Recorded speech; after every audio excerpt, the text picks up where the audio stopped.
Ahora sí. Ahí me... Ahora sí, Bueno, vamos a saludar nuevamente al doctor Hernán D'Agostino, quien va a estar desarrollando sobre las modificaciones a la deducción especial y exenciones en el marco de la cuarta categoría, aspectos conflictivos pendientes de solución. Vamos a hacer una pequeña presentación. Hernán D'Agostino se desempeña en forma independiente en tareas de auditoría interna y externa, asesoramiento en temas societarios y laborales, especializándose en asesoramiento impositivo. Es profesor en la Universidad de Buenos Aires y otras unidades académicas, autor de libros como Factura Electrónica REPAR y Blanqueo Impositivo y Moratoria REPAR. Gracias, doctor, por estar una vez más aquí en las jornadas. muchas gracias, Candelaria. Bueno, gracias por esta presentación. Vamos a tratar un tema que es netamente conflictivo. Yo voy a compartir ahora la pantalla y vamos a ver un Power que armé.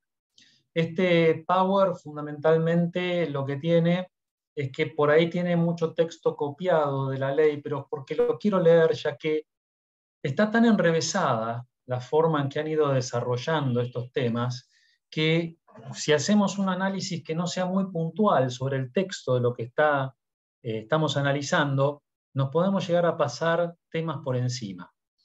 Yo voy a hablar un poco de cuestiones prácticas que hacen a las modificaciones introducidas, también alguna cuestión filosófica. Les voy a pedir un poquito de indulgencia para que me dejen desarrollar algún tema que por ahí no es de aplicación totalmente práctica, pero que tengo la confianza y el convencimiento de que tiene que ver con todo lo que estamos desarrollando. Entonces, realmente la idea es que yo voy a exponer durante una horita, horita y 20, y dejar un espacio luego para contestar preguntas. Recuerden que mientras esté el PowerPoint yo no lo voy a poder ver, así que, y una vez que abramos para el chat de preguntas, les voy a pedir que la pregunta sea lo más clara posible, porque aparte esto genera bastante conflictividad y bastantes problemas, ¿sí? Entonces, bueno, esperen que voy a compartir pantalla. Y vamos a, se me deja exponer desde la primera filmina, no desde la última, sería más que suficiente. Pero, a ver. No. Tengo S4 ya. No. Ahí está. Ahí estamos, que con la barra del Zoom no podía empezar con las filminas. Bueno, para exponer, vamos a retomar que son las modificaciones a las deducciones personales. Yo puse deducción especial, pero en realidad vamos a hablar también de alguna otra deducción que fue modificada. Y las exenciones en el marco de la cuarta categoría. También agregué sobre el final dos pequeños temas adicionales, ¿sí?, que no están específicamente en el título, que tienen que ver con la última interpretación de la FIP respecto de las indemnizaciones por despido, que es lo que está alcanzado o exento, y también con la exención que se incorporó para determinados títulos para incentivar la inversión en pesos. Son para tocarlo nomás porque no hay mucho para decir. Entonces, bueno, vamos a empezar analizando lo que es la ley 27617, publicada el 21 de abril del 2021, y que generó unas modificaciones en exenciones y deducciones personales, cuya redacción y su forma de implementación son bastante conflictivas. Tiene efecto a partir del 1 de enero del 2021, o sea que es acumulativo para todo el ejercicio en curso. Fue reglamentado por el decreto 336 del 2021, que fue publicado el 24 de mayo del 2021. A su vez, tenemos la resolución 5008, que reglamentó la incorporación a la 4003 de estos cambios, ¿sí?, y cómo había que interpretar una parte de los cambios. Esto tuvo fecha de publicación el 15 de junio del 2021, o sea que se demoró un par de meses la implementación, y tuvo una forma de implementarla, cuyo efecto se veía prolongado hasta el mes de noviembre, curiosamente coincidente con las elecciones, pero bueno, ese es otro tema. Y debido al marco inflacionario que estamos trasladando, aparece el decreto 620 del 23 de septiembre del 2021, que incrementa los montos mensuales brutos, a partir de los cuales se empieza a pagar impuesto, ¿sí? Y se determinan determinadas exenciones, y la resolución 5076, que nuevamente modifica la 4003 para incluir este incremento. Hay inconsistencias entre las diferentes normas, cosas que entiendo yo que una norma va incorporando o desechando respecto de las normas de mayor jerarquía. Lo vamos a analizar a partir de cada una de las normas. Lo que hago en esta filmina simplemente es exponer la sucesión de normas legales que afectaron estos temas que vamos a ver ahora. El primer tema que vamos a hablar ahora es la exención del SAC. La 27617 incorpora el inciso Z al artículo 26 de la Ley de Impuesto a las Ganancias de Exenciones, y fíjense cuyo texto es: queda exento el sueldo anual complementario con efecto exclusivo para los sujetos cuya remuneración y o haber bruto no supere la suma equivalente a pesos 150.000 mensuales, determinada de conformidad a lo establecido en el último párrafo del inciso C del artículo 30 de esta ley. O sea, toma para la determinación de esta remuneración o haber bruto la misma norma que se va a aplicar luego para la deducción especial. Y aclara que este valor se va a ajustar por la variación del RIPTE de octubre a octubre de cada año, con efecto a partir de enero del año siguiente.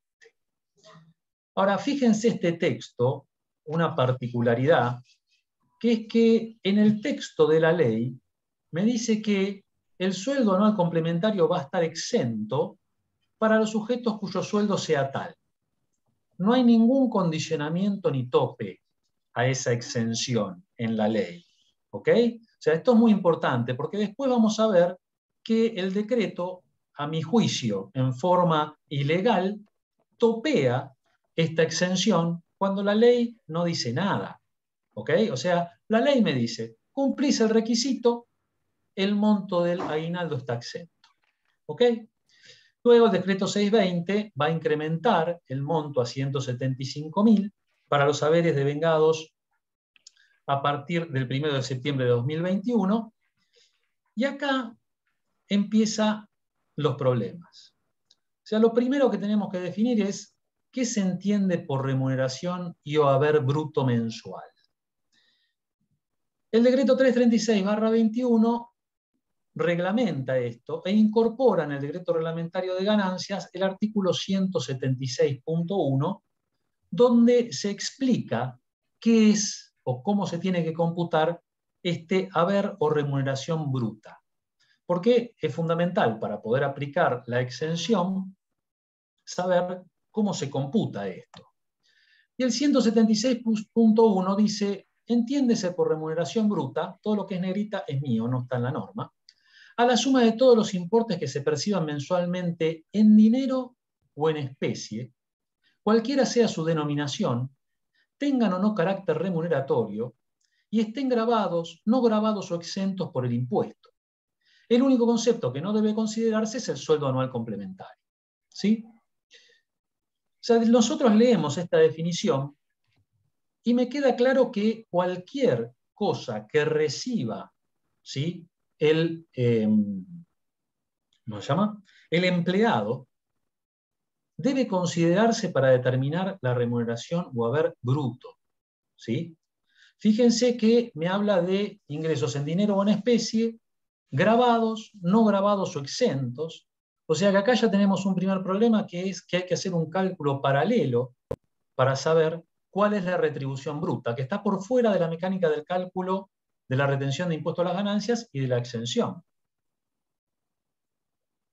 Entonces está claro que todos los conceptos que recibe el empleado van a estar alcanzados, ya sea por convención colectiva de trabajo o no. ¿Sí? Se me ocurre Por ejemplo, los suplementos no remunerativos establecidos para el caso de camioneros, que tienen una liquidación mensual donde tienen un suplemento no remunerativo de comida, viático, distancia, etc. Pero yo me pregunto, al hablar de remuneración en dinero o en especie, por cualquier razón, ¿no tendríamos que incluir también otros conceptos? Como por ejemplo, ¿sí?, la mochila del colegio que le dieron en marzo a los empleados o la caja de Navidad que le van a dar en diciembre a los empleados. Porque habla de remuneratorio o no remuneratorio, que tenga su origen en la relación laboral. Entonces acá, si bien en la práctica nosotros estamos tomando el recibo de sueldo, seamos sinceros, la realidad es que más atrás tenemos un problema en potencia, una contingencia, que es plantearnos si estamos determinando correctamente la remuneración bruta del empleado, ¿sí?, de quien recibe o jubilado. ¿Por qué? Porque cualquier cosa que le demos por fuera del recibo de sueldo, grabado, no grabado en ganancias, remuneratorio o no remuneratorio, tendríamos que tomarlo en cuenta. Y acá es donde empieza el primer problema y donde no tenemos definición por parte del fisco, ¿sí? Este problema de la definición de la remuneración bruta la vamos a tener tanto para la exención de los bonos por productividad como para la deducción especial del artículo 30. Primer problema. Ahora, bueno, el artículo 1 de la 5008 me dice que además, para determinar los límites previstos, deberá considerarse el promedio del monto de la remuneración o haber bruto mensual correspondiente al periodo fiscal anual. ¿Ok? Entonces, bueno, primer planteo que nos vamos a hacer es ¿qué corresponde al periodo fiscal anual? Estamos en cuarta categoría. La resolución 5008 me habla de las remuneraciones correspondientes al periodo fiscal anual. Yo entiendo, lo consulté con varios colegas, y es lo que en general está haciendo todo el mundo, o estaba haciendo todo el mundo, tomar por el criterio del percibido, porque estamos en cuarta categoría. O sea, el mes de diciembre del 2020, si lo cobró en enero del 2021, se toma en cuenta para este promedio, ¿sí? Lo mismo el aguinaldo, si lo cobraron en enero del 2021. Esto, ¿por qué hago hincapié en esto? Porque después, con el decreto 620, que me va a cambiar los montos, también me va a cambiar esta forma de considerar, porque va a pasar ya no a hablar del periodo fiscal anual, sino que va a hablar de los ingresos semestrales, ¿sí? Y va a hablar de cada semestre, con lo cual pasamos a renta de vengada. O sea, me cambian a la mitad del río el caballo de la forma de calcular, porque la 5008, después lo vamos a ver, perdón, la 5076, después lo vamos a ver, me habla de que tengo que tomar los ingresos del primer semestre y del segundo semestre, ya no del periodo fiscal anual. ¿Significa esto que tengo que modificar lo que calculé para el primer aguinaldo? Yo entiendo que no, ¿sí? Pero bueno, ahora después lo vamos a analizar, porque otro de los problemas que hay es que la resolución 5008 me decía, bueno, vas a tener que ajustar los valores en la liquidación anual que computaste en el aguinaldo si el promedio mensual de todo el año te cambia. Esto, que era, bueno, lo que puede haber estado exento dejó de estar exento, ¿sí? O sea, un pequeño delirio donde estamos ya rompiendo la estructura de lo que es una exención. Algo está exento o no lo está. No puede estar exento en un momento y dejarlo de estar al momento siguiente, ¿sí? Pero bueno, es uno de los problemas. Igual con la resolución 5076, esto me lo va a partir al medio. Pero lo importante es que tengamos en cuenta que para el primer aguinaldo, el primer SAC, se tomaba un criterio que era remuneración correspondiente al periodo fiscal anual. Y que eso, entiendo yo, incluía todo lo cobrado efectivamente, ¿sí?, hasta junio del 2021. Y ahí viene la segunda pregunta. ¿Qué es lo que está exento? Porque el decreto 336 agrega lo que yo les decía al principio. Agrega un tope que no estaba antes. Y acá se generaron varias dudas, porque dice, lo dispuesto en el segundo párrafo del inciso X y en el inciso Z, ambos del artículo 26 de la ley, solo resultará de aplicación en la medida en que el promedio de la remuneración bruta mensual y o remuneración y haber bruto mensual respectivamente del periodo fiscal anual no supere los montos establecidos en dichos incisos. La exención del sueldo anual complementario no podrá exceder el importe que resulte de determinarlo de conformidad con la remuneración indicada en el inciso Z del artículo 26 de la ley del impuesto. En una primera lectura, uno puede llegar a pensar, bueno, si en el primer semestre la remuneración promedio dio 160.000, no aplica la exención, o aplica hasta 150.000 y el resto se encuentra grabado. Eso fue un planteo que me han hecho y que yo entiendo que no es así. ¿Okay? O sea, acá hay un tope que tiene que ver con el monto máximo previsto por la norma. O sea, para el primer semestre, el sueldo promedio era 150.000. Y el decreto 336 artificialmente me pone un tope que dice que no puede exceder la exención el monto correspondiente a calcularlo sobre 150.000. Recuerden que el aguinaldo es la mitad del mejor sueldo, con lo cual el promedio me puede dar 148.500 y el aguinaldo me puede dar 170.000, o mejor dicho, la mitad de 170.000, porque en un caso estamos hablando de un promedio y en otro caso estamos hablando del mejor sueldo del semestre. Entonces, esta limitación, desde mi punto de vista ilegal, porque la introduce el decreto 336, cuando la ley no dice absolutamente nada, me topea la exención del aguinaldo. Entonces el concepto ya no está exento o grabado, está exento con un tope. ¿Qué tope? La mitad de 150.000 para el primer semestre y para el segundo semestre la mitad de 175.000, o sea, 87.500. Entonces, bueno, nuevamente, ¿es así? ¿Tengo que topear esto? ¿No es ilegal? Si me da un poco más de 150.000, ¿todo queda grabado? Yo entiendo que sí. Pero hay quienes te dicen, no, no, el excedente no, porque dice que la exención no puede exceder. Yo no estoy de acuerdo. Para mí, si tenemos un promedio que es hasta 150 en el primer semestre o hasta 175 en el segundo, la exención está, pero con un tope. 50% de ese valor como máximo. Nuevamente, eso está en el decreto y no en la ley, habría que analizar si no es inconstitucional. Y acá, más o menos, resumo lo que vengo hablando, ¿sí? Porque además, fíjense, que me cambia la forma de imputación. El decreto 620 incrementa los montos, pero ya pasa a hablar de semestre calendario. No habla más de periodo fiscal. Entonces me cambia la forma de calcular ese promedio, además de que me puede perjudicar al sacarme meses de remuneración más baja y dejar solamente los meses de remuneración más alta, que ese es otro problema también que tenemos. O sea, si el promedio me venía dando a septiembre 160.000 pesos y mi sueldo de septiembre 180, me perjudico. Porque si yo tengo 160 y 180, me va a dar 170.000 pesos el promedio y no tendría que pagar impuesto. En cambio, si me cortan y me sacan las remuneraciones más bajas y me dejan las más altas, eso me va a perjudicar. Entonces, tengo dos semestres separados y el mismo concepto que en un momento puede estar grabado y en un momento puede estar exento, separado por partes. No es la forma mejor ni más feliz.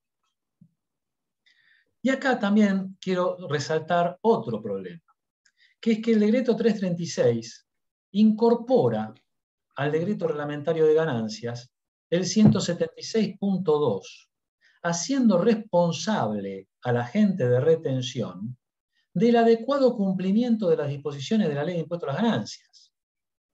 No nos confundamos. La información que presenta el empleado en el 572 es responsabilidad del empleado. El empleador no tiene por qué estar controlándolo, pasó por el filtro de la AFIP, ya estamos. ¿ok? Salvo que veamos algo manifiestamente improcedente. Entonces, el empleador no es responsable de la información que está en el 572 web, y ya en reuniones de consulta con la FIP lo ha confirmado que es así.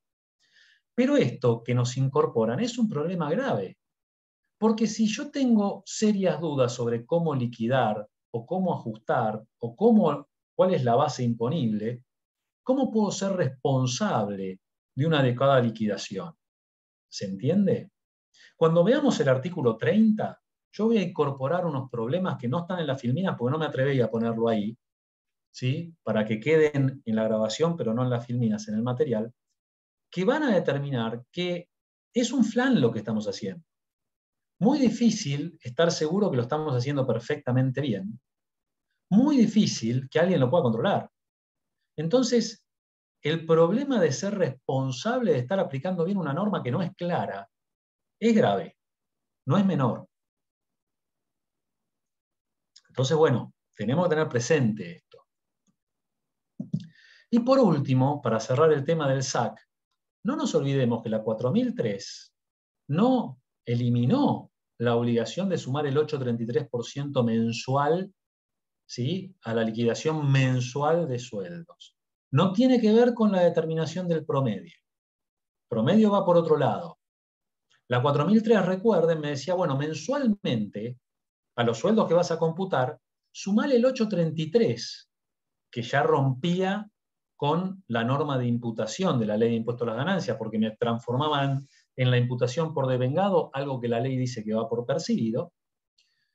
Y entonces me encuentro en una situación muy particular, que si en mis sistemas esto estaba implementado, en julio y agosto tenía un tope de 150, con lo cual puede ser que le haya retenido ganancias sobre este 8,33.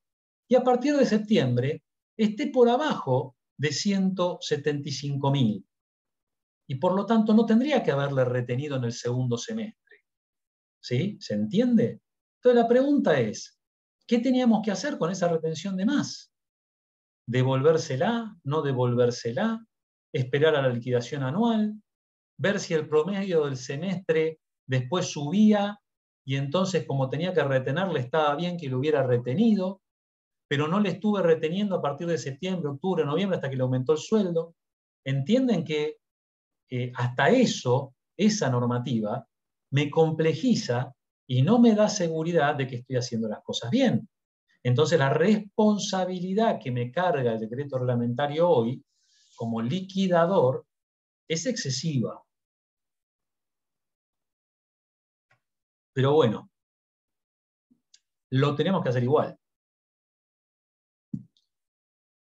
Termino con el SAC y vamos a otra exención, que es del artículo X, del inciso X del artículo 26, que también es conflictiva. Esta exención lo que me dice es que está excepto el salario que perciban los trabajadores en relación de dependencia en concepto de bono por productividad, fallo de caja o conceptos similares. Tiene un tope, el 40% del mínimo no imponible, ¿sí? Y además para sujetos cuya remuneración bruta anual no supere, perdón, mensual, no supere la suma de 300.000 pesos inclusive. Dicho monto deberá determinarse de acuerdo a lo establecido en el último párrafo del inciso C del artículo 30. Entonces, acá nos incorporan una exención parcial, una exención topiada, que no es mucha plata, pero que bueno, hay gente que le puede hacer la diferencia, como por ejemplo saltar de alícuota en la tabla o demás, o quedar grabado por el impuesto, sencillamente. Entonces, lo importante acá es definir qué es lo que está exento. Y ahí entra en juego el decreto 633, que modifica el 92 del decreto reglamentario. Vamos a empezar por lo más fácil, que es el inciso B. Me dice que está exento aquellas sumas fijadas en compensación del riesgo de reposición por faltante de dinero o demás valores, abonado a cajeros, repartidores de efectivo, cualquier otra persona que tenga como función la de cobrar y o pagar dinero o demás valores. Acá no tengo problema porque por lo general ese tipo de valores está determinado en los convenios, ¿sí?, salariales, entonces no es tanto problema. El problema lo tengo en los bonos por productividad, porque fíjense la definición que me da el decreto 92. Me dice, los rubros remuneratorios creados por convenciones colectivas o contrato individual, o sea, puede ser porque el convenio lo dice o porque la empresa tiene una política de otorgar bonos anuales por productividad, y condicionados al cumplimiento de pautas o metas objetivas de incremento de la producción. ¿Ok? Incremento de la producción, que no es lo mismo que productividad. Son dos cosas distintas. ¿Ok? La cláusula respectiva deberá contener una clara explicación de dichas pautas, incluyendo metas y criterios de comparación con periodos anteriores para la determinación del incremento, que no podrá ser el resultante de la extensión de la jornada laboral. No se considerarán comprendidos en este inciso las sumas habitualmente percibidas o calculadas en base a pautas distintas a la sola puesta a disposición de la fuerza de trabajo, como las vinculadas al destajo, a la cantidad de obras terminadas, viajes realizados o kilómetros recorridos que no reúnan las condiciones precedentemente previstas. O sea, fíjense ustedes que me dice, che, si vos tenés una remuneración pactada por cantidad de obras terminadas, eso no es aumento de la producción. Tenés que establecer un reglamento que determine cómo se calcula el bono, y ese bono tiene que tener metas y criterios objetivos que comparen con ejercicios anteriores para fijar la productividad. Entonces esto como que me acota mucho porque implica que yo tengo que crear algo nuevo para que esté exento. Si yo tengo un bono por productividad que aplico todos los años, no sé si está dentro de esta norma, porque salvo que específicamente ese bono haga referencia a un aumento de la productividad o de la producción respecto de años anteriores, no me cumple con el objeto de lo que me pone el decreto reglamentario. Entonces, fíjense ustedes. Primer problema, de nuevo definir qué integra el haber hurto mensual para llegar a los 300.000 pesos. La ley y el decreto en ningún momento hablan de promedio, pero la resolución 5008 vuelve a considerarse el promedio mensual anualizado. ¿Ok? Y acá tenemos otro problema, que es que el promedio mensual anualizado va cambiando con el tiempo, con los aumentos de la paritaria, con los bonos, con las vacaciones, con pagos por comisiones y demás. Entonces, lo que yo en un momento puedo haber dicho, este pibe no supera los 300.000 pesos promedio, este bono queda exento, 6 meses después supera y ese bono que fue exento está grabado. Entonces, ojo que lo voy a tener que ajustar a fin de año con la liquidación anual. En este caso sí voy a tener que ajustar a fin de año. ¿Ok? Y la pregunta es, ¿qué pasa con las empresas que tienen políticas de bono por productividad? Si yo tengo una fábrica, puedo calcular físicamente cuál fue el aumento de producción. Ahora, si tengo una empresa de servicios, ¿cómo calculo cuál fue el incremento de la producción? Si tengo una empresa que se dedica a software, ¿qué lo voy a medir? ¿Por cantidad de líneas de software escritas, de código escritas? ¿Cómo determino cuál es el aumento de la producción en una empresa que se dedica a limpieza? Si no aumento la cantidad de horas, que los señores tienen que limpiar más rápido e incorporar más empresas. Eso es aumento de productividad, no de producción. ¿Sí? Aumento de cantidad producida en el mismo tiempo y con los mismos recursos. Entonces, bueno, yo la pregunta clara que me hago es, en las empresas que pagan bono por cumplimiento de metas establecidas, que no implican una mejora necesariamente con respecto al año anterior, simplemente cumplir con la meta pautada para este año, ¿aplica esta exención o no aplica? Porque no hay un incremento de la producción, tampoco hay cómo medir el incremento de la producción. Es simplemente que como vos lograste la meta pautada, te voy a pagar un adicional. La verdad, si me preguntan a mí, yo no sé si esto está exento o no. Tiendo a pensar que sí, pero la verdad que no lo sé, porque esta definición del decreto reglamentario es muy restrictiva, porque tengo que establecer una serie de pautas que me permitan comparar objetivamente contra años anteriores un aumento de algo. Y la verdad que en un bono anual por cumplimiento de metas, eso no está. Porque la meta de este año puede ser menor a la del año pasado, porque este año va a ser peor, porque estamos en pandemia, porque estamos en recesión, porque hay desocupación, por lo que sea. Entonces, ahí yo entiendo no aplicaría la exención sobre ese bono. ¿Se entiende? Bien. Y acá me dice lo que yo comentaba antes, que es que el monto a considerar, según la 5008, resultará del promedio de la remuneración bruta mensual del periodo fiscal anual. En oportunidad de la liquidación anual o final, corresponderá ajustar el tratamiento de exento o gravado aplicado en oportunidad de cada pago de este concepto. La verdad es que si esto se mezcla con la deducción especial, puede llegar a ser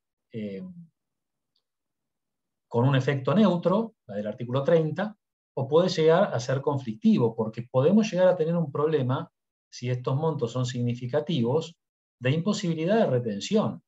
Una persona que cobre un sueldo bajo, acuérdense que tenemos el tope del 35% sobre el sueldo, y que si en la liquidación final el empleado me pide que aplique el tope del 35%, comprometiéndose a presentar la declaración jurada correspondiente y demás, yo lo tengo que hacer.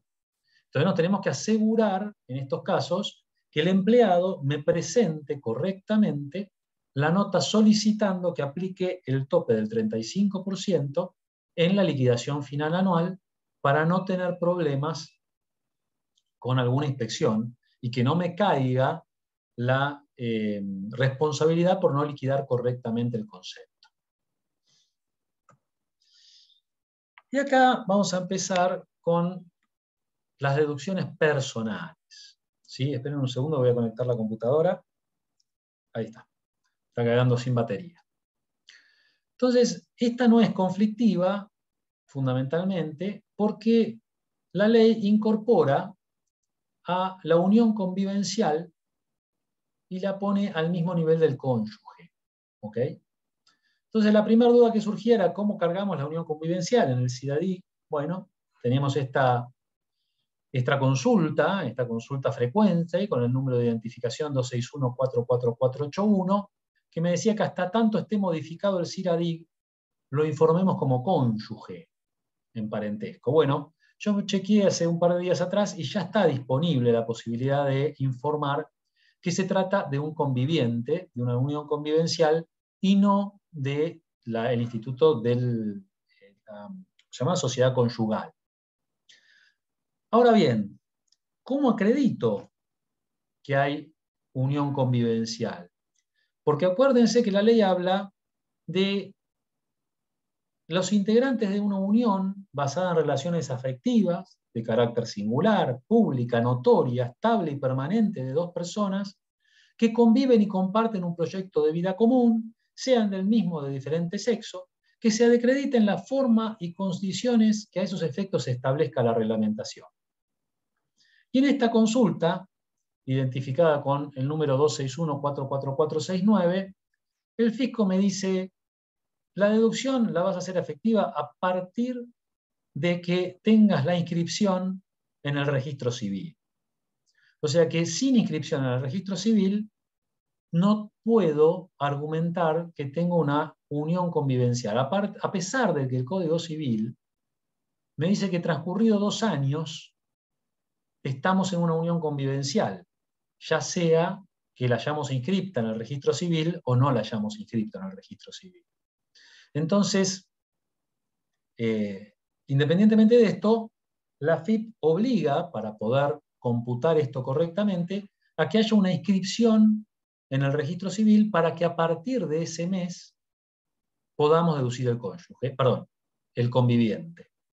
Hasta ahora, el 572 no me pide ningún tipo de documentación, así como no me la pide para el cónyuge. Pero tengan presente que los empleados debieran, no es responsabilidad del empleador, ¿ok? Pero el empleado debiera asegurarse de tener inscripta la unión convivencial, porque si no, va a estar declarando incorrectamente en el 572 una carga que según la definición o propia interpretación de la FIP no lo es. ¿Ok? Y con los problemas que eso trae. Y pasamos a lo más conflictivo de todos, que es la deducción del artículo 30, inciso C. Yo acá no voy a hablar de cómo se calcula, porque todos lo estamos haciendo, y si alguno tiene alguna duda, después en el chat de preguntas me la puede hacer. No voy a ejemplificar esto porque ya está vigente hace meses, y me voy a concentrar en los problemas que esto genera.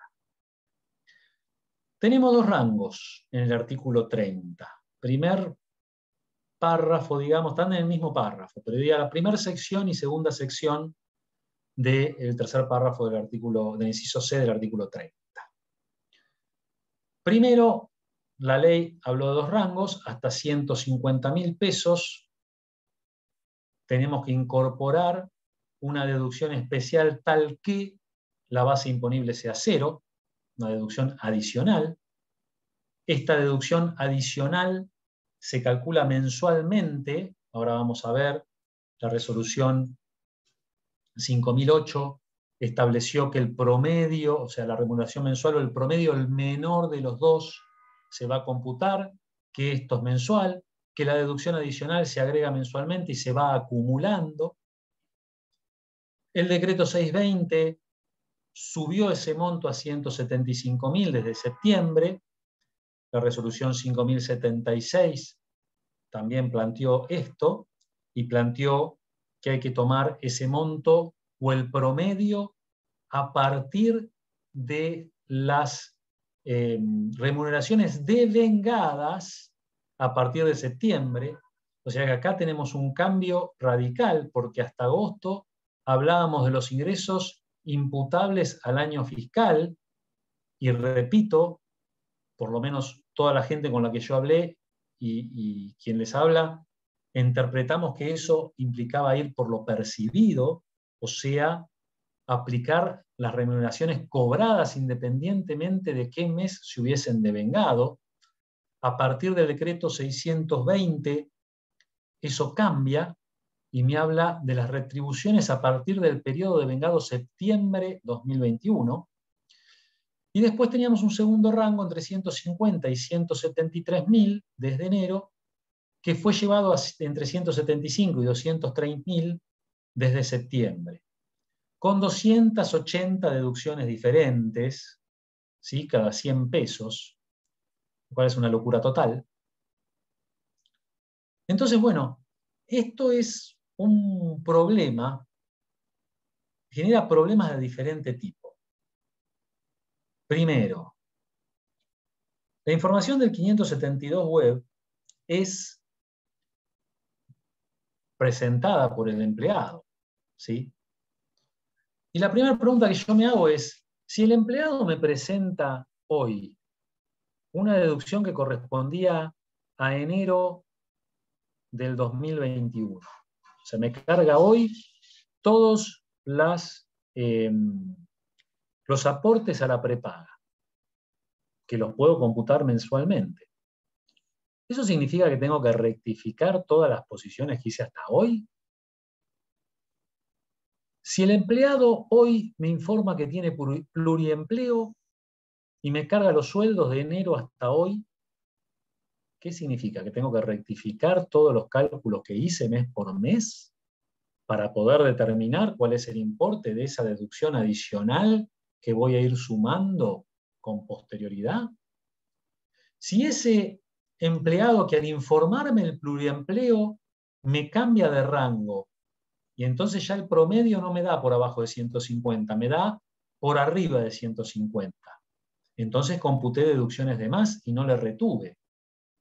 ¿Cuándo tengo que hacer eso? ¿Lo tengo que hacer ahora? ¿Lo tengo que hacer con la declaración jurada anual? Si me presenta varias rectificativas, en cada rectificativa. Y acá tenemos un gran problema, porque el fisco ya se manifestó en estas reuniones de consultiva diciendo hay que rectificar las posiciones y los cálculos cada vez que el empleado presenta una rectificativa. Entonces, esto me genera una serie de problemas de imputación que son muy graves, porque además, quiero leerles algo, que no lo traje acá, pero lo tengo. El decreto 620, su artículo 3, segundo párrafo, dice, y leo textualmente: la deducción dispuesta por el antepenúltimo párrafo del inciso C del artículo 30 de la Ley del Gravamen, esto es, esta deducción adicional, procederá, de acuerdo a lo establecido en el quinto párrafo del mencionado primer artículo sin número a continuación del 176 de la reglamentación de la Ley del Impuesto, que me dice cómo calculo los promedios, en el supuesto en que, en el periodo fiscal 2021, la remuneración y el haber bruto promedio mensual arrojara un monto inferior o igual al tramo que correspondiere, considerando la suma resultante del promedio anual de los importes vigentes de aquellos en cada tramo. Fíjense ustedes, ¿qué entiendo yo que está diciendo el segundo párrafo de este artículo? Que yo tengo que ver de los 150, los 175, los 173, los 203.000, ¿cómo me da el promedio anual? No sé, 8 meses a 175 y 4 meses a, 8 meses a 150.000 y 4 meses a 175. Y en la liquidación anual, establecer la deducción de acuerdo a lo que me dé este promedio. Lo dice el decreto. Se lo repito. Remuneración o haber mutuo promedio mensual arrojar a un promedio inferior al tramo que correspondiera considerando la suma resultante del promedio anual de los importes vigentes de aquellos en cada tramo. O sea, yo creo que el decreto acá quiso normalizar y no separar y partir en dos arbitrariamente el impuesto a las ganancias, ¿sí? Que ya de impuesto global anual no tiene nada. Y sin embargo, la resolución 5076 ignoró olímpicamente este artículo y nos dijo, no, liquidaciones correspondientes a rentas devengadas hasta el 31 de agosto inclusive, resulta de aplicación tal cosa. Liquidaciones mensuales correspondientes a rentas devengadas desde el 1 de septiembre de 2021 no corresponderá, o sea, mientras que el decreto trató de unificar todo el año, la resolución 5076 directamente me lo partió con un hacha, me cambió el criterio de imputación para el primer semestre, porque ya no hablamos de promedio anual, sino de renta devengada, ¿sí? En el año. Entonces, realmente, saber si lo que estamos haciendo está bien o está mal, repito, no es tan claro. Y la verdad es que cuando recibamos un 1057, el año que viene, cuando vayamos a hacer las declaraciones anuales, y va a ser muy difícil decir, che, voy a revisar esto a ver si lo hicieron bien o mal y cambiarlo. Porque no vamos a saber si tiene preeminencia el decreto 620 sobre la resolución 5076, porque dicen cosas totalmente distintas. Espero estar siendo claro. Primero, la ley, el decreto 633 y la 5008 hablaban de remuneración imputable al año fiscal percibido. Ahora hablamos de renta devengada a partir del mes de septiembre y devengada entre enero y agosto, en la resolución 5076. Yo creo que lo que hicimos hasta agosto no lo tenemos que tocar, porque fue hecho bajo una ley vigente hasta ese momento, ¿sí? Y también creo que la AFIP tendría que sacar una norma aclaratoria para la declaración anual de los empleados en relación de dependencia para ver qué es lo que tenemos que hacer, porque realmente está complicado, ¿sí? Veamos ahora que además esta normativa rompe totalmente con la definición de impuesto global. El año 2021, ganancias no es un impuesto global, ni personal, ni es equitativo, ¿sí? Vamos a ver ahora una serie de ejemplos donde vamos a ver que el impuesto que se paga depende de la suerte del contribuyente, de cuándo cobró algún adicional, antes de agosto, después de agosto, ¿sí? En el año cobra siempre lo mismo, pero el impuesto va a ser diferente. Veamos un par de ejemplos. Supongamos, en el primer periodo, el sueldo promedio de enero a agosto, 160.000 pesos. Eso me da 1.360.000, el SAC está grabado, tengo retenciones por el 17%, simplifiquémoslo, me da un sueldo neto de 1.128.800. Como está entre 150 y 173.000 el promedio, voy a pagar ganancias con deducciones parciales, o sea, adicionales, ¿sí? Calculadas mes a mes. Ahora bien, entra en juego el decreto 620, la resolución 5076, y tenemos que ver qué pasó a partir de septiembre. Supongamos que el sueldo bruto promedio, septiembre-diciembre, es 170.000. O sea, pasamos de 160 a 170 por el arbitrio de decir, no me cuentes más los sueldos promedios hasta agosto y empezamos desde cero en septiembre. Total sueldo bruto, 170 por 4 meses. El SAC está exento porque estoy debajo de los 175.000. Y por este tramo de agosto, septiembre, de septiembre, octubre, noviembre y diciembre, no voy a pagar ganancias y además voy a recuperar retenciones, que ese es otro efecto indeseado en mi criterio, que ahora después vamos a ver. Ahora bien, si en este escenario yo cambio y le agrego un bono, supongamos que lo cobró en el primer semestre, porque la empresa cierra en diciembre y paga los bonos en abril, y que el bono es el equivalente a 2 sueldos, ¿sí? Que no es algo descabellado, 360.000 pesos. Fíjense que mi promedio pasó a 205.000 pesos por mes, con lo cual ya en ese periodo de enero a agosto, como supero los 173.000 pesos, no tengo deducción adicional alguna. Ahora, a partir del 1 de septiembre, como tengo 170.000 pesos de sueldo, quedo excluido, no pago ganancias desde septiembre y recupero retenciones. Entonces, pasé a pagar mucho más entre enero y agosto, a partir de septiembre no pago nada y recupero. Ahora, ¿qué pasaría si cobro en el segundo semestre? El primer semestre no cambia, pago ganancias con deducciones adicionales. Pero el segundo periodo de esos 4 meses, mi sueldo promedio pasa a 260.000. Por lo tanto, al tener un sueldo promedio de 260.000, el SAC me va a quedar grabado, ¿sí? Ahí dice SAC exento, perdón, es grabado, discúlpenme, ¿sí? Todo el sueldo pasa a estar grabado, no recupero absolutamente nada y estoy en una situación mucho peor que antes. ¿Ok? Si ustedes se fijan y hacen el cálculo, antes de ganancias, lo que cobra el empleado en los 3 casos es, o sea, en los 2 casos de alternativa es lo mismo, 2.062.550. Pero en la variante 2 paga mucho más impuesto, porque en la primera mitad me estaban cobrando impuestos y en la segunda pago sobre todo y no recupero absolutamente nada. ¿Ok? Esta forma, como efecto indeseado, además de que no sabemos cómo corno trabajar, se mete en la estructura salarial de las empresas. Las empresas no van a saber cómo armar una estructura salarial razonable porque no saben cuál va a ser el impuesto a las ganancias que tiene que pagar cada uno.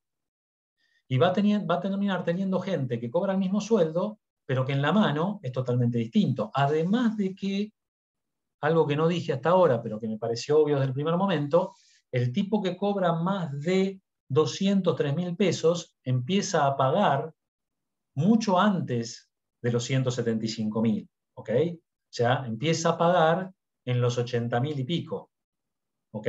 Que ahora después lo vamos a ver. Entonces, hoy tenemos que restablecer desde el punto de vista empresario toda la estructura salarial para los diferentes cargos. Me quedó totalmente alterada y destruida. Entonces, ¿cómo corno voy a poder yo planificar una estructura salarial razonable que mantenga las diferencias de las diferentes categorías si tengo este impuesto que viene a distorsionarme todo y que no tiene en cuenta ninguno de los principios que siempre rigieron a la ley de impuesto a las ganancias. Fíjense, por ejemplo, un tema de equidad, que acá ya entro en la parte filosófica, discúlpenme. Si yo tengo un tipo soltero que cobra 170.000 pesos y un tipo casado con 2 hijos que cobra 170.000 pesos, no me cabe ninguna duda que el tipo soltero tiene mayor capacidad contributiva. Y en la ley eso se refleja a través de que no tiene deducciones por carga de familia. ¿Ok? Tiene la deducción especial y el mínimo no imponible, y el otro tiene el mínimo no imponible, cónyuge, hijos, deducción especial. Los dos van a tener deducción adicional con 170.000 pesos. Ahora, fíjense, yo hice el cálculo acá. Si tengo 170.000, no sé si se ve el cursor, tengo la retención de SICOS, obra social, PAMI, los dos tienen el mismo sueldo neto. Tienen la misma deducción de mínimo imponible, la misma deducción especial, estamos haciendo un cálculo mensual basado en la tabla de enero. Este tiene cónyuge e hijos. Obviamente, antes de esta reforma, era claro que el soltero pagaba más impuestos que el casado. Hoy los dos pagan lo mismo. Y la deducción adicional que tiene el soltero es el doble o casi el doble que la que tiene el casado con 2 hijos. ¿Dónde quedó la estructura de gravar más al que tiene mayor capacidad contributiva? ¿Es constitucional esto? Obviamente que en este modelo nadie va a saltar a gritar esto es inconstitucional porque ni A ni B les importa. Pero la realidad es que estamos teniendo diferentes criterios de capacidad contributiva para diferentes sujetos y desempeñando que ninguno de los dos pague. Fíjense con la tabla aplicable también, otro despropósito. ¿Por qué? Porque la deducción esta especial del artículo 30, inciso C, está claro que la vamos a calcular mensualmente. Y va a ser en función del sueldo mensual y del promedio mensual hasta el momento, el menor de los dos.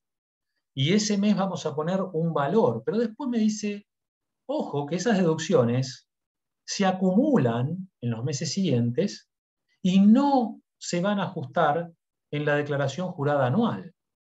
Entonces, si yo voy acumulando estas deducciones, implica que tengo que acumular los ingresos, que tengo que aplicar la tabla de impuesto de determinación de alícuotas que se va acumulando.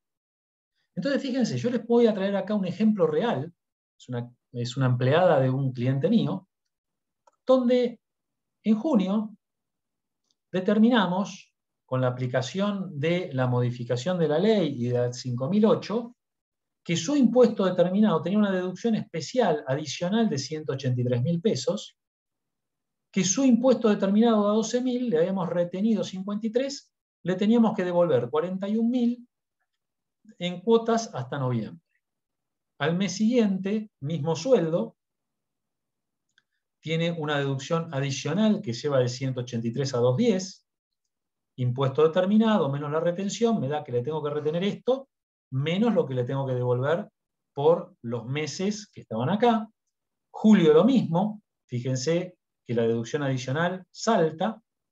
Agosto, que se cobró en septiembre, lo mismo. Todos los meses le voy reteniendo.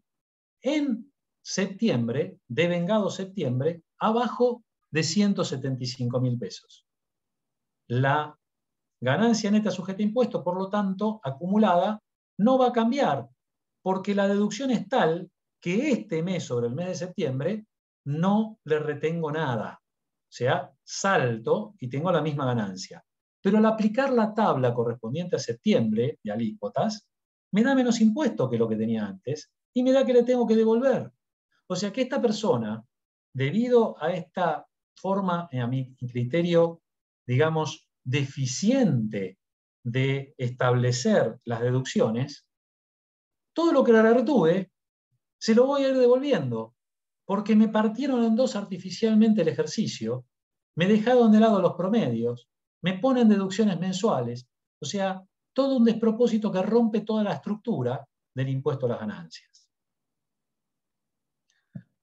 Y por último, otra cuestión filosófica, pero no menor.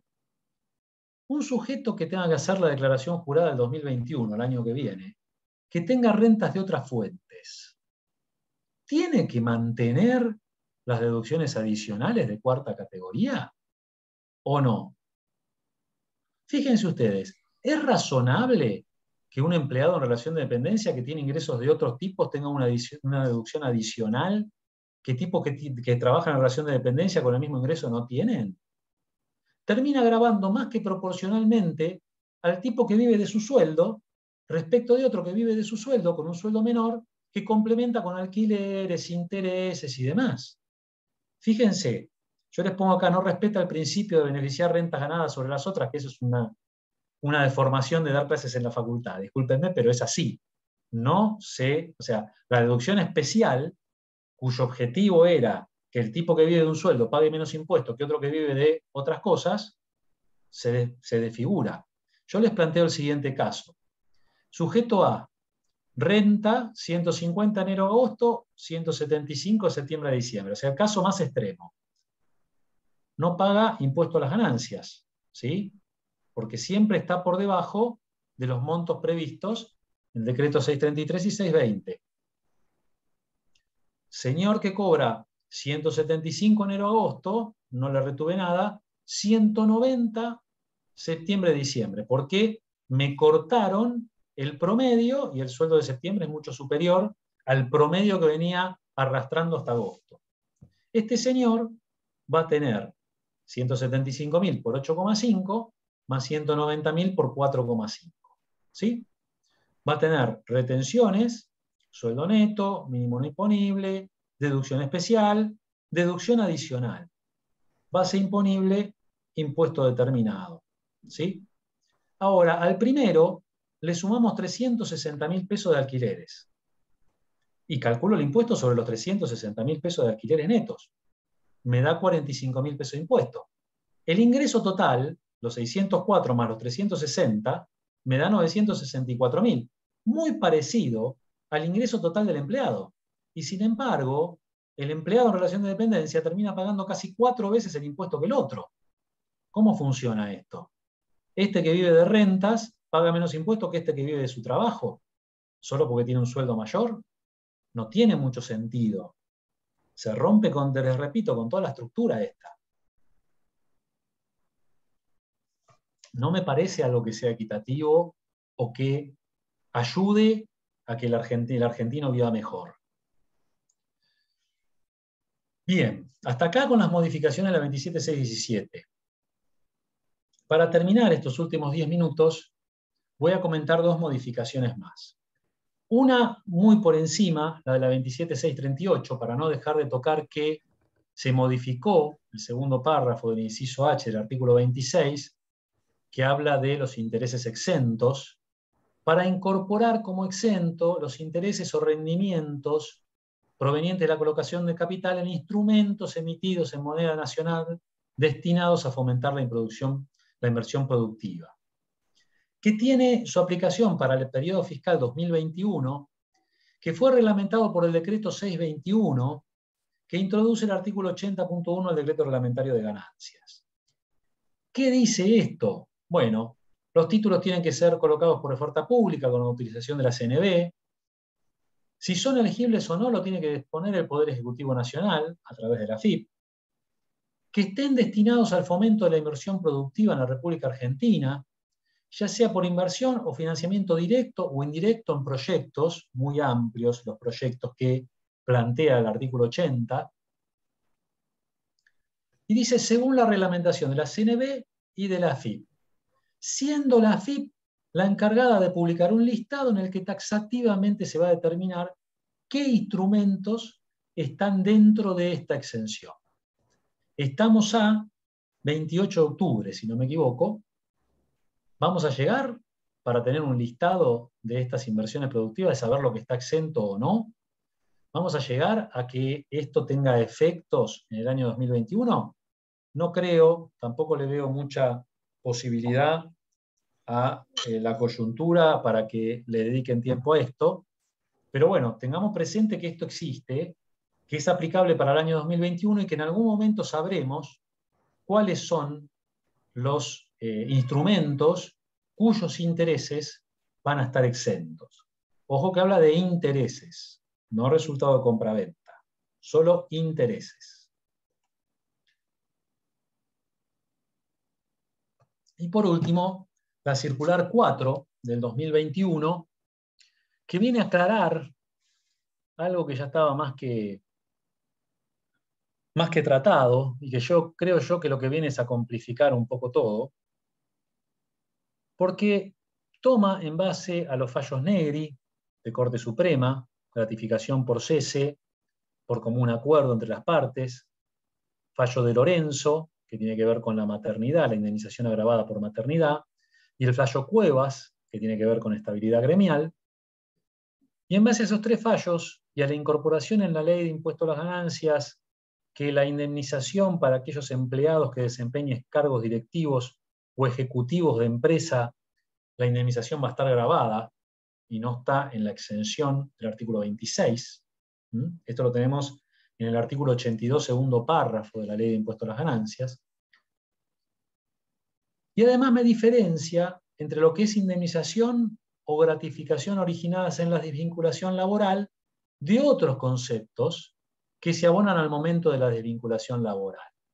O sea, ya esta circular hace una diferencia entre lo que es indemnización, según la FIP, de otros conceptos que también son indemnización, pero que no tienen la misma naturaleza según la FIP.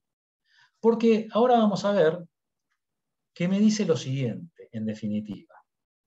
Primero veamos qué son cargos directivos, recordémoslo. El artículo 180 del decreto reglamentario me dice que tienen que cumplir conjuntamente con dos condiciones.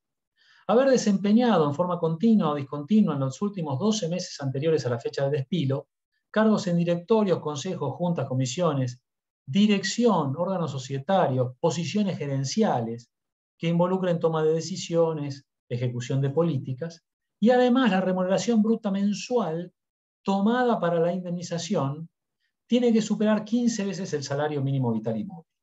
Entonces, si se dan esas dos situaciones, el señor, la indemnización, me dice la FIP, está alcanzada. Entonces, fíjense, ¿qué me está diciendo? Si es directivo o ejecutivo, la indemnización se encuentra grabada en la medida que exceda los importes indemnizatorios previstos por el artículo 245. O sea, si no es directivo, está exento. Listo. Si es directivo, está alcanzado, ¿sí? En la medida en que exceda el tope previsto por la 245. O sea, vuelve Pisotti. El resto de los conceptos están grabados y me dice vacaciones no gozadas, SAC, bonificaciones convencionales, indemnización por preaviso. O sea, la FIP vuelve a decirme, che, mirá que las indemnizaciones no son indemnizaciones. La única que no goza de los criterios de habitualidad potencial y permanencia de la fuente es la del 245 de la Ley de Contrato de Trabajo. El resto no está dentro de ese concepto de indemnización. Esto también volvemos a agarrarnos a las patadas porque la Corte habla de las indemnizaciones. Y había quedado claro que decía que la indemnización, si bien yo no comparto ese criterio, la indemnización se originaba después de la determinación y era un concepto que no provenía del trabajo. Por lo tanto, todos estos conceptos que la FIP me dice, no, sí, esto paga, la Corte Suprema, si bien no se refirió específicamente a esto, me dice, no goza, ¿sí?, de los caracteres de habitualidad y permanencia de la fuente. Entonces, bueno, acá de nuevo tenemos la responsabilidad, esa que me cargó la modificación de la ley, en cabeza de la empresa, si retiene o no retiene. Entonces, volvemos a que la empresa va a retener por las dudas y el empleado va a tener que hacer un juicio para que se lo devuelva. Así que bueno, esto es lo que ha surgido a partir de la circular 4. Como conclusión, y para cerrar la exposición, seguimos sin tener en claro si la indemnización carece o no de la periodicidad y permanencia de la fuente, por qué una indemnización es distinta de otra indemnización por antigüedad es distinta a la indemnización por preaviso, no sé. Y volvemos al fallo Pisotti, ¿sí? Fallo en el cual me dice, bueno, che, lo que excede de el monto previsto por el artículo 245 de la Ley de Contrato de Trabajo, el 67% está exento y el 33% está gravado. ¿Por qué no podemos sustraer más allá del 33% de la base impositiva? Entonces, bueno, tenemos un renacimiento de normas que ya pensábamos, o por lo menos yo pensaba, que no iban para más. Muchas gracias. Y acá voy a salir de compartir la pantalla para tomar un poco de aire, porque la verdad que estuve vehemente, ¿no? O sea, me puse un poco así como, con mucha fuerza. Y vamos a abrir el chat para ver si tenemos preguntas. Yo ya veo que en el chat hay 9 comentarios, así que voy a abrir el chat. Vamos a ir para arriba. Buenas tardes, buenas tardes. Acceder a recordar al material. Y acá tengo una consulta que dice, si el concubinato está realizado en tribunales y no en el registro civil, ¿se puede cargar igual con ese certificado? Mirá, yo entiendo, la norma habla de la inscripción registral, no me dice registro civil, ¿ok? Me dice la inscripción. Si está registrada en tribunales, si bien el Código Civil habla de que ya el mero paso del tiempo implica que el instituto de, no es concubinato, sino unión convivencial, ya rige con todas las consecuencias que tiene, lo cierto es que tenés que tener alguna inscripción para poder tomar. Yo me inclinaría a pensar que un concubinato antiguo en tribunales alcanza para ser entendido como una unión convivencial susceptible de ser cargada en el 572 web. O sea, la respuesta corta es sí, entiendo que sí. García Federico. Director de sociedad anónima con remuneración mensual por debajo de los 150.000 y 170.000 de promedio. Conjuntamente obtiene ingresos por honorarios por director. La deducción adicional por ley aplica sobre el total de los ingresos de cuarta, o solo sobre el ingreso en relación de dependencia. Federico, en este caso, yo entiendo que este es otro de los problemas que se generan, pero tenés que tomar exclusivamente la relación de dependencia, porque vos, en la 4003, es donde vas a ir cargándole las deducciones adicionales. Porque además, fíjate que me habla para la deducción correspondiente a empleados de los incisos A, B y C del 82 de la ley, si no me equivoco, pues me cambiaron los números, todavía no lo tengo bien claro. Entonces, bueno, es solamente para sueldo, jubilaciones o percepción de remuneraciones por el desempeño de cargos públicos. Entonces, Federico, yo lo que te diría es, el cálculo va por la 4003 sobre su sueldo. Después, en la declaración anual, es donde yo te planteo, bueno, ¿es razonable que mantengamos esto o no? Yo lo hice con alquileres porque es más conflictivo todavía lo que vos planteás de honorarios. Pero yo entiendo que a los fines del cálculo de la retención mensual de la 4003, vos solamente tenés que tomar los sueldos, no los honorarios por director.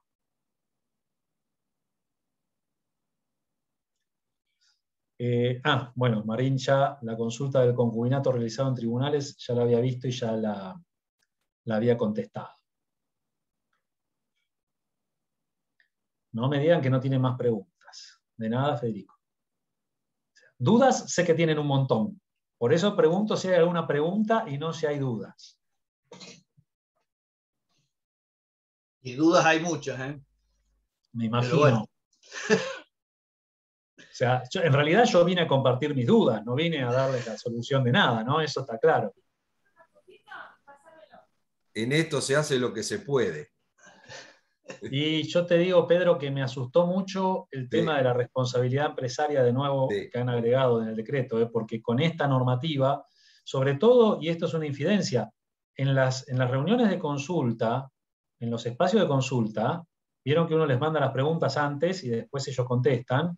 Gabriela no me deja mentir, que la veo ahí que está. hasta ahora que yo sepa, ningún espacio de consulta contestaron nada de todas estas dudas. O sea, hacen el gran ole y siguen de largo, contestan otros temas. Pero esto no.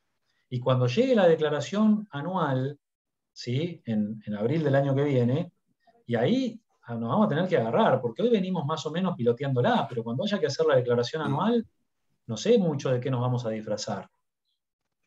¿Verdad? Sí, es verdad.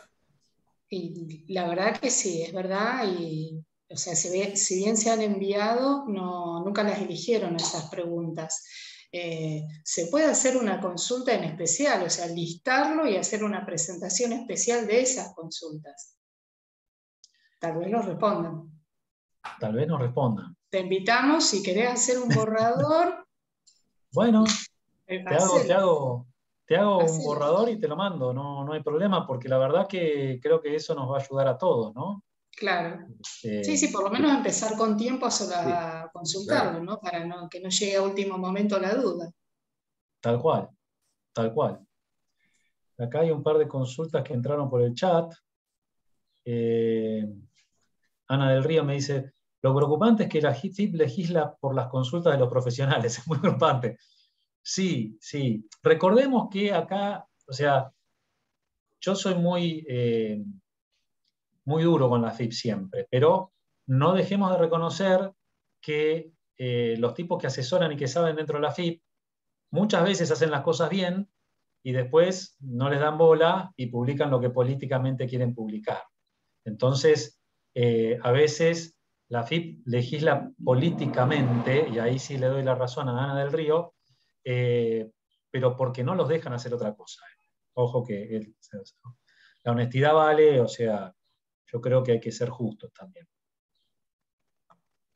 A ver, Nicolás me dice, caso de empleado que gana entre 175 y 203.000, que tiene deducción especial incrementada, sí, ya establecida. Ejemplo, 55.000 pesos de deducción especial incrementada. Y tiene doméstica, ejemplo, 15.000. La deducción especial incrementada que tengo que tomar es 40.000 o 55.000. Si tomando 55.000, la deducción especial incrementada, la ganancia neta sujeta a impuesto me quedan menos 3.000. ¿No retengo? Nicolás, la deducción especial incrementada la tenés que calcular después de todas las deducciones que tenga derecho el contribuyente en el 572. Por eso el problema de las rectificativas, cuando te vienen 3 meses después, ¿sí? Tener que volver para atrás para recalcular la deducción especial incrementada que tomaste en julio, porque el tipo te pone hoy la doméstica, porque vos, si hubieras sabido en julio, la deducción especial incrementada hubiera sido menor, ¿sí? Entonces, la FIP te dice, tenés que rectificar y recalcular todas las deducciones especiales incrementadas, cosa que me parece una locura, pero que eso ya lo dijo en varios lados. En este caso que vos me planteás, Nicolás, primero deducí todo y lo que te queda es la deducción especial incrementada. No te puede quedar un valor negativo, ¿ok? O sea, no debiera quedarte un valor negativo. Porque acordate que las deducciones personales no pueden generar quebranto.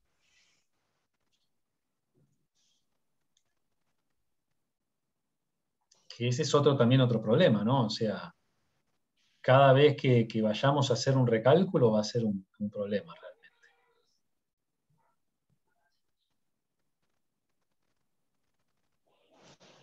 No sean tímidos, pregunten, así yo les puedo decir que no tengo idea de qué es lo que me están preguntando. Queda mal que hagamos el planteo que no se casen, porque entonces no conviene casarse porque tiene más deducción. Sí, queda feo eso, queda muy feo. Pero bueno, sí, es así, ¿qué querés que te diga? No, pero sí se puede plantear realmente que ahí se pierde, realmente no hay proporcionalidad, porque obviamente no es lo mismo el ingreso que tiene un soltero, digamos, los gastos que tiene un soltero que un casado. Y pero era lo que yo planteaba respecto de que falta la total Racionalidad. atención a la capacidad contributiva. O sea, ese ejemplo que yo te pongo, 2 tipos que cobran lo mismo, uno casado y otro con 2 hijos, y que a los 2 es lo mismo. O sea, ninguno paga impuesto a las ganancias. claramente uno tiene más capacidad contributiva que el otro, el soltero respecto al casado, y no tenemos posibilidad de computar las deducciones, o sea, artificialmente lo han roto. Y si ustedes hacen el cálculo del impuesto que paga un tipo que hoy está cobrando arriba de 203.000 pesos, claramente hagan el cálculo en el mes de enero y digan, este señor cobra 250.000 pesos. Van a llegar a que la base imponible, ¿sí?, empieza a pagar mucho antes que los 175.000. Empieza a pagar a partir de los 80 y pico mil. Entonces, una persona que por su sueldo cobra 160, tiene los 160 exentos. Uno que cobra 210.000, tiene nada más que 80.000 no incluidos. ¿Ok? O sea, distorsionaron todo el esquema de la deducción personal, haciendo que una persona, por el mero hecho de tener un sueldo superior, pague ya muchísimo más impuesto y a partir de una remuneración mucho más baja que uno que cobra mucho menos. O sea, se pierde porque esa progresividad se tiene que dar con la escala de alícuota, no con las deducciones personales.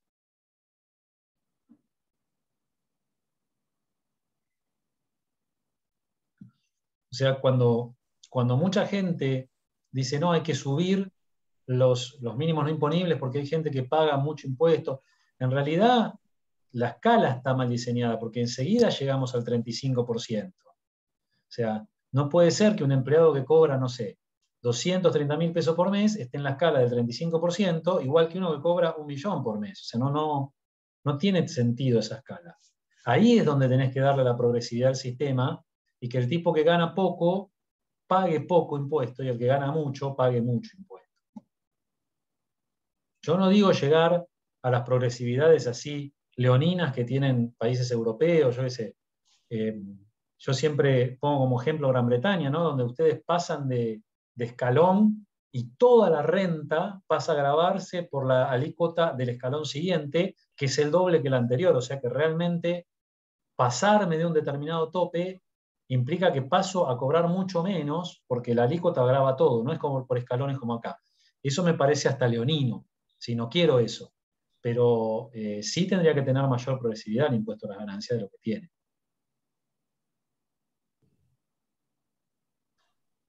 Sí, en realidad el problema es la falta de actualización de la escala.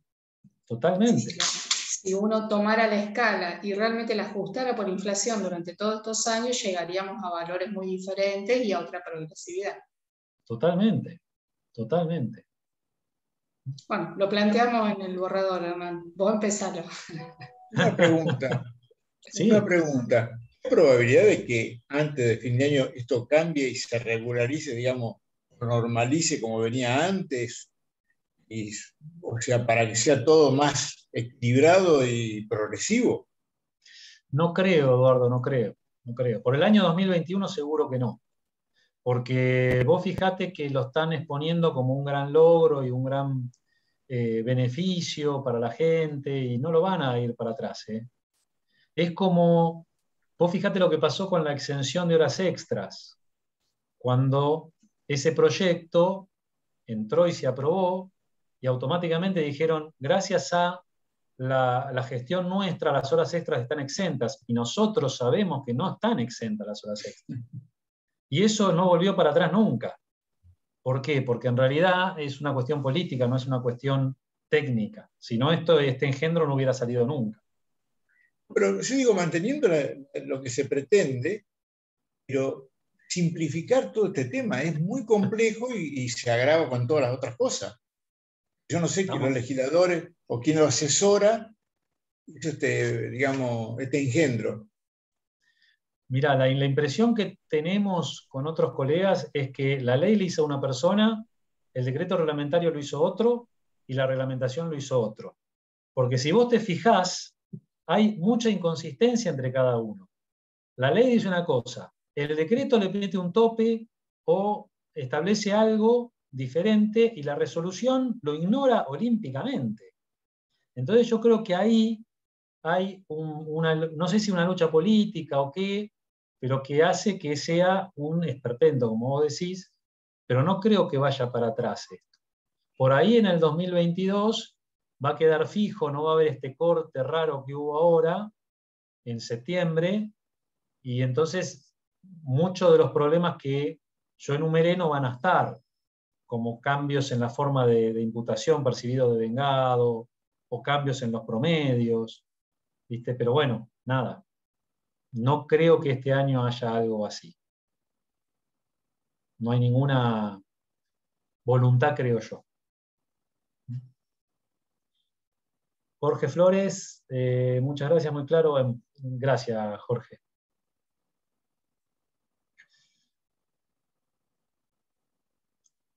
Bueno, chicos, la verdad, los dejé mudos, los confundí más de lo que estaban, que como ustedes saben, siempre mi objetivo es que alguno se tire abajo del primer colectivo que pase, así cuando termina.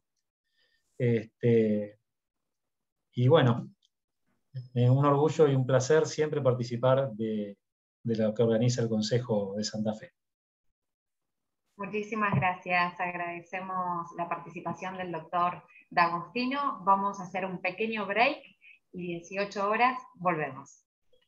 Gracias, Hernán. Abrazo. No, gracias a ustedes. Hasta luego, que sigan bien.